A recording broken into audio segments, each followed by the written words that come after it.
Hey, happy Halloween, you all.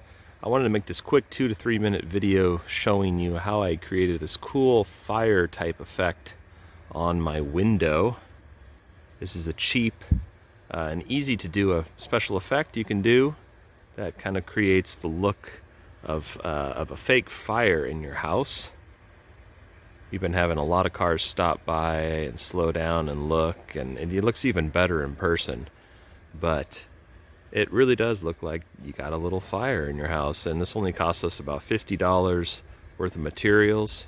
And so yeah, let's go inside and I'll show you how I created this special effects fire type effect on my house for Halloween. Okay, how we accomplished this was actually quite easy. We went down to Walmart and got some silver satin fabric. You can get this stuff, again, at Walmart, Joann's, Michael's, any fabric store, or you can order it online. And then below, we got 2 box fans. One's round, one's box, but that was just what we had around the house. And we have them set up where they're horizontal, where there's enough airflow to get underneath and have the fan blow straight up. And then we have 4 light fixtures, 2 for each fan. And we have energy efficient LEDs. These are actually Philips Hue light bulbs that go any color on your using an app on your phone.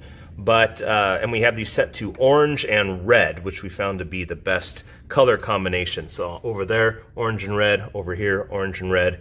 You can get these. You don't have to get the Philips Hue. You can go on Amazon and get standard orange and red LED bulbs. I'll put links below. Actually, I'll put links below for the fans, the light fixtures, and the lights if you'd like to just order it all in one stop. But I can't stress the importance of actually getting LED bulbs, not regular halogen bulbs, as they get really hot and you don't want them to actually start a fire. You're going for a realistic, fake special effect fire effect. You don't want to actually have it become a real fire. So get the LEDs that don't get hot at all. Plus having the fan blow up on them keeps everything really, really cool.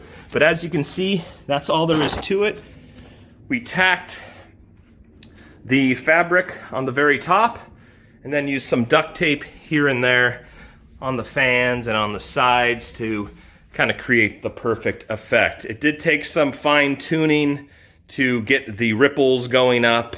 It took, after we have everything set up, we kind of went out, took a look, came back in, tweaked it a little bit, but you want the air to start from the bottom, go all the way to the top, and be able to escape through the top and create that ripple effect, because that is what you're going for. So I hope you found this video informative. Again, if you would like to purchase any of the items to create this really cool Halloween effect at your home, I'll put links below. Please give it a like, and happy Halloween.